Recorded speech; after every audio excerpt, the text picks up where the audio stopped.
Over the last 10 years, I've been lucky enough to drive pretty much every car sold in America. Now keep that in mind when I say that the car behind me, the Tesla Model Y, is by far the best car of the year. And in this video, we're gonna explain that and prove it. And I need a buddy. So come on over here, Tommy. The question is, do you agree? Is that the best car of the year? I completely agree with one big exception. What's that? Well, let me tell you. Before we get to that one exception, let me start off with the really fantastic features that make the Model Y so cool, starting with something as basic as the key.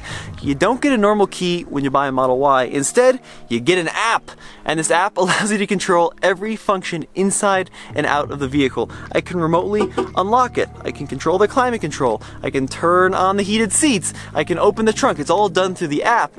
But if you don't want to use your phone, they do provide you with this little chunk of plastic. And this black plastic key card can function as the actual traditional key to the vehicle. So to unlock it, I hold the card up to the B-pillar, and then if I hold this up to a little panel in the center of the car, it'll actually start running and I can drive it. Now the cool thing about all this is it's all Bluetooth enabled. So I can drive this car not using the key, have the phone in my pocket, walk up to it, get in and drive. The car is just ready to go. One of the cool features of the Model Y is that the door handles are flush mounted to the side of the door. So to get into the Model Y, I push in on the back side of the door handle, the car will unlock, and then I can use this little grab handle to actually enter the vehicle. That's a pretty fun touch. Is it all that useful? No, but it does make the side look elegant. Tommy, we have now owned 3 Teslas. We started with the Model 3, then we went to the Model X, we traded up. Yep. And then I guess we traded down, because when we traded this for the Model X, Tesla actually gave us back $4,000 for the Model Y. And I think this is the best one by far. And that's because it just combines leading edge technology, just a lot of quickness and speed, and a fun to drive quotient that is, I think, out of the ballpark. So the X was a very easy car to live with. It had a tremendous amount of room in the trunk, but it was also just super heavy and super big. The Model 3 was incredibly fun to drive, really zippy and nimble, but it didn't have storage capacity, and this combines both of those aspects. All of you Tesla fanboys and gals out there are probably saying, Roman, the Model Y is just a tall Model 3. In fact, Tesla says that it's only about 25% different from the Model 3. But that 25% is super important. Let me explain. Now I'm sitting behind myself. I have plenty of headroom. I have plenty of legroom. I just have a lot more room than in the Model 3. But to me, that's not as important as this. The back seat actually reclines. Yeah, how about them apples? Oh yeah, I can just sit here, look out the sunroof, which is, by the way, the entire roof, and enjoy this very minimalist yet very modern cabin. But there's more. Now this is the dual motor, and this little line underneath the dual motor signifies that it's the performance, and that gets you something that the Model 3 can't have, at least not yet. Let me show you that. The Model Y Performance, unlike the Model 3 Performance, comes with asymmetrical 21-inch wheels with performance rubber. Now, I remember not that long ago I went on a car launch that was actually the very first production car that came with 22-inch wheels. I mean, 21s are huge, 22-inch, well, they're, at least that time, were mind-blowing. So in the comments below, this is your trivia question of the video. What car was the first manufactured car that came standard from the factory with 22s? These 21s, mind-blowing for an electric car that you would think would have little tiny tires with not a lot of rolling resistance. In the Tesla Model Y, well, they're just giant pucks. I actually really disagree with my dad about the wheel option on this particular Y. These 21-inch wheels, they reduce range, they make the ride choppier because there's just such a low profile tire on here. I'd much rather have a smaller wheel on this car. But what I do love is actually the front trunk, and it is a large usable space on the Model Y. I can open it via the phone here. It pops open, it's quick, and you get a nice storage cubby here for items such as groceries that you don't want sloshing around the rear. Of course, what's interesting about this trunk is the floor has got these ribs in it.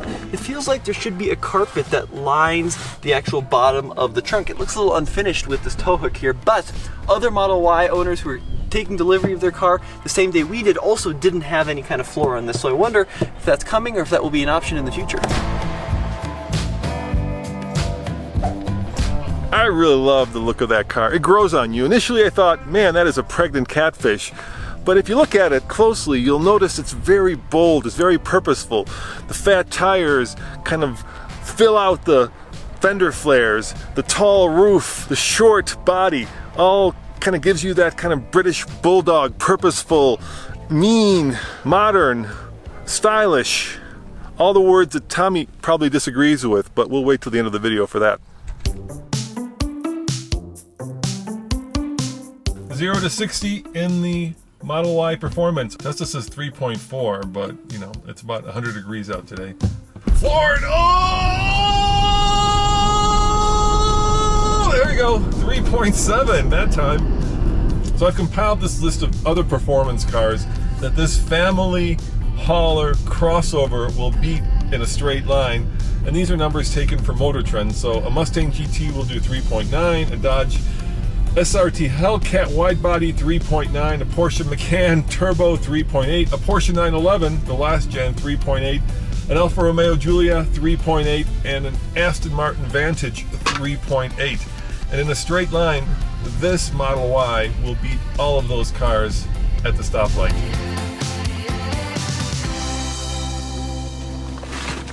The interior of the Model Y is by far the coolest part of the entire vehicle. It's super minimalist. It feels like you've entered into a modern art museum in here, and some of you in the comment section are surely going to disagree with me about the simplicity and the overall design, but it really is elegant, it's futuristic, it feels like a spaceship, it feels like I'm driving something from 3020, not 2020, and I love that. But let's talk about some of the really interesting things that make this vehicle tick.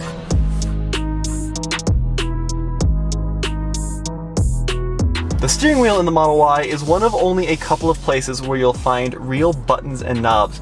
These two right here, one on the left and one on the right, and they are configurable depending on what situation you have the car in. So right now, this left one controls the audio for the radio, this right one is in control of the cruise control, but I can actually use these to adjust, for example, the mirrors. So I actually have to go into the center screen, click my mirror button, and now look at this. I use this left one to control the mirror in and out, left and right, and then I can click on the right one to do the same using this same switch. Isn't that cool? So basically they eliminated the need to add a separate stock, which sounds like it could be annoying in the long run, but really, how often are you adjusting your mirrors, especially considering this vehicle has separate profiles you can set up for each person. So when you get in, click your name and then the whole car will set up to your configuration. I can even use these knobs to adjust the steering wheel. I click on the steering wheel menu, and then now look, it's an electrically operated steering wheel. I can telescope it to move it up and down, all using one multifunction knob.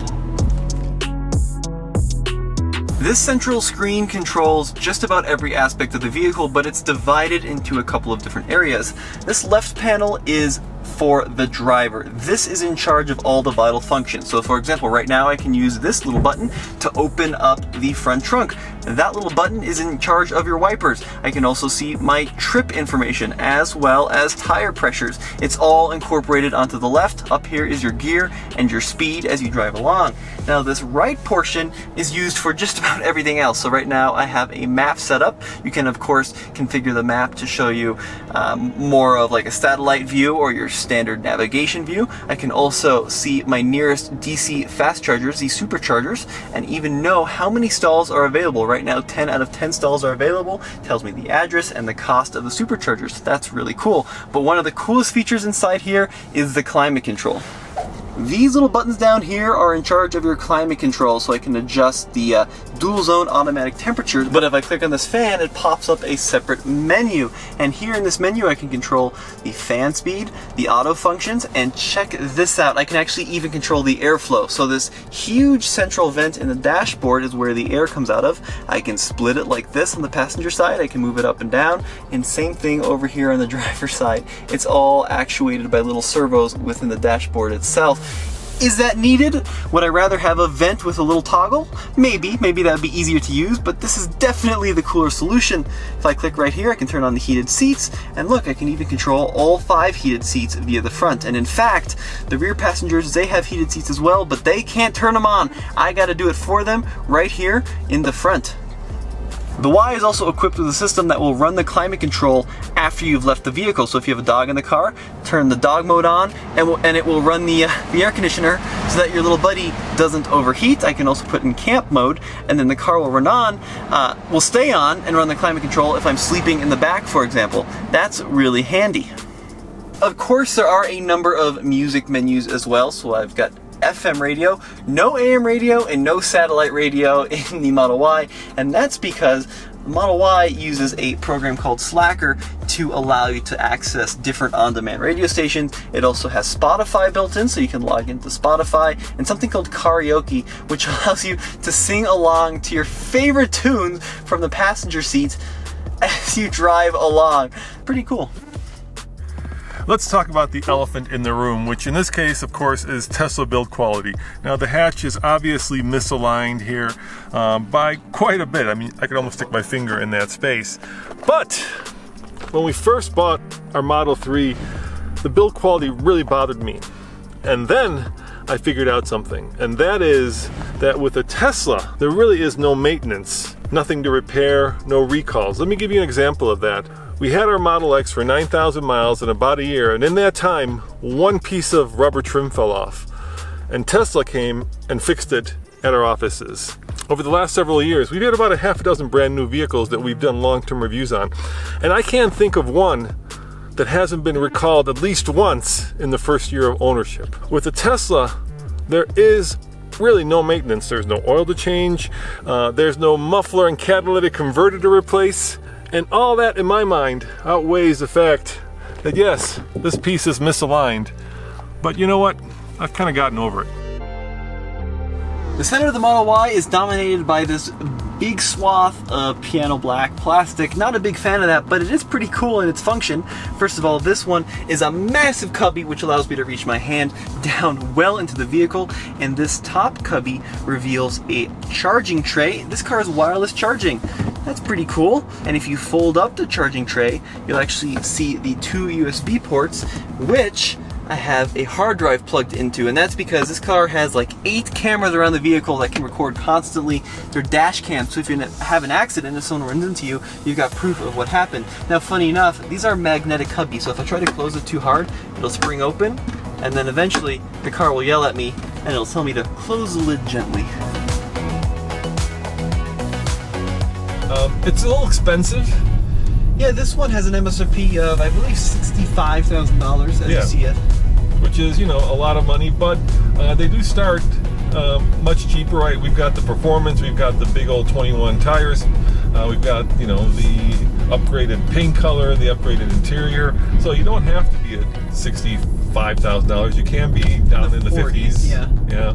But I think with what you get in a Tesla, it is well worth it, because let's face it, this car would directly compete with cars like the BMW X4M, right? Yep.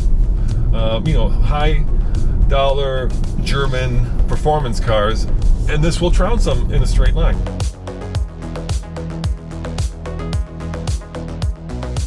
Every Tesla, including the Model Y, comes with 2 forms of autonomous driving. You get autopilot with the car, and if you buy full self-driving when you purchase the car, it's a $7,000 option. If you wait until after you've purchased the car, it's an $8,000 over-the-air update. Now, neither autopilot or full self-driving are actually full self-driving, and what I mean by that is level 5 autonomy, when the car can completely drive itself in any kind of weather without any form of driver assistance. But both of the systems do work remarkably well, and autopilot, at least in my mind, is about as good as it gets today when you're in stop and go traffic and you don't want to actually have to deal with the accelerator, the brake, and making sure that the car doesn't veer off the road.